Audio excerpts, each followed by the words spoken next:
LGBTQ is a very important theme in not just object shows, but fiction in general. But it's risky to do if you're not careful.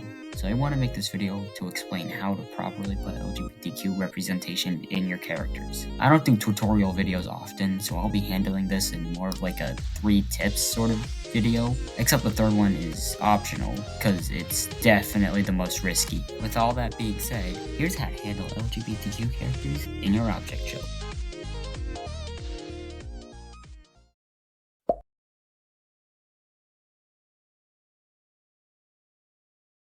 If you want your viewers to know that your character is LGBTQ, you gotta reveal it to them at some point. And this can actually be done in a ton of different ways. And one of my favorites is show, don't tell. Basically, a character makes it pretty obvious what their sexuality is, but they don't just outright say it. This was actually done in Inanimate Insanity. There was a scene about paintbrush and light bulb. It was quiet and it was just the two of them. They were talking about some previous events earlier in the show, and then Lightbulb starts to struggle a little bit when trying to refer to paintbrush properly. She stutters with words like guy, and then Lightbulb has a realization and ends up saying one of my favorite lines in the whole show. Oh wait, it's C, none of the above. This was a perfect way to reveal paintbrush being non-binary without just saying they're non-binary. But there were instances where a character would just throw the information about their sexuality out there, and the scene still worked. And this is because of the way the scene is laid out, where it's calm enough to the point where the characters feel comfortable enough to mention a side of them that the others never knew about. An example of this, yet again, comes from Inanimate Insanity. Cabby wanted to know more about Bot, so they started talking to her about the kind of stuff they liked and who they were. And then Bot says, they/them, by the way. That's made things feel right. And it didn't feel sudden. It didn't feel like they just said this out of nowhere. And the scene wasn't treated like a joke. I thought it was strange how the scene didn't feel like a joke, because Bot just straight up threw that information out there. But I think I understand why it didn't feel like a joke. The scene was calm enough to the point where it felt right for a character to reveal that kind of information about themselves. It was the perfect time to do so. It doesn't matter how your character explains this.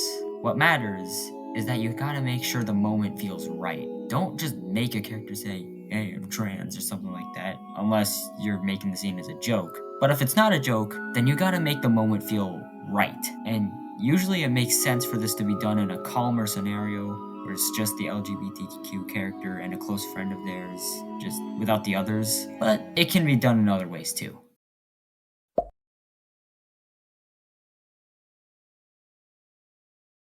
Over on my other channel, I used to have this rule on myself that only good characters could be LGBTQ, and the villains can't. At the time, I was just under the impression that making an LGBTQ character villainous was a homophobic thing to do, but past me couldn't be any more wrong. You can have a villainous LGBTQ character in your show. You just gotta make sure you're doing it right. See, if your character is evil because they're gay, that's homophobic.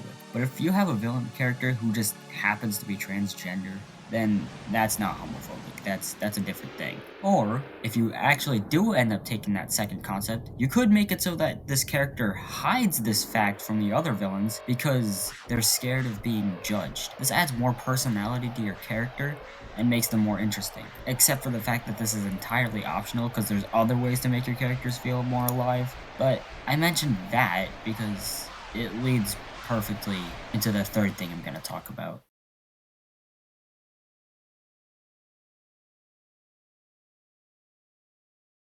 This one is actually very risky. You don't have to do this one, but if you do it right, it could become a very powerful story. You already know how to handle your LGBTQ character. Now, you can write a scene or an episode where there's a homophobic character who says terrible and hurtful things towards your LGBTQ character, and then your LGBTQ character stands up for themselves. This is one of my favorite kinds of stories in fiction, and it sucks that I don't see it done often because, again, it's really risky if you don't do it right. But what if you do it right? What would that look like? Well, I think a good example of this would be one of my favorite object shows of all time, PB&GB by Joan Starr. I actually talked about this show once in a YouTube short, and in that short I did mention the character that I'm about to talk about in this video, Penne. Yep, this pasta girl. This stupid, pathetic little homophobic piece of pasta! I need to calm down. In case you couldn't tell, I hate this character for being a total homophobe. But yeah, Penne. She played a major role in one of my favorite parts of this show, and I think she's a good way to show just how harmful homophobia can be. Penne was only in 3 episodes. Thank goodness she didn't get more freaking screen time! And the first episode she appeared in was Season 1, Episode 5, which happens to be named after her. It starts with Paintbrush, not the same one from My Eye, this one's spelled with a capital B, and her best friend Gum Yum Berry running into Penne, who was actually their childhood friend. They do a little bit of catching up for a while, and then Paintbrush mentions that she and GB are actually transgender and they're girls now. And this is where my burning hatred for Penne comes in. She starts misgendering them, says they're being ridiculous, and tells them that they're just pretending and that they aren't truly girls. And then Paintbrush leaves the room trying to recover from everything her old friend just said about her. And then GB comes in and comforts her, and the two of them confront Penne together, ending the episode. And then we get to Season 2, Episode 6, where Paintbrush is panicking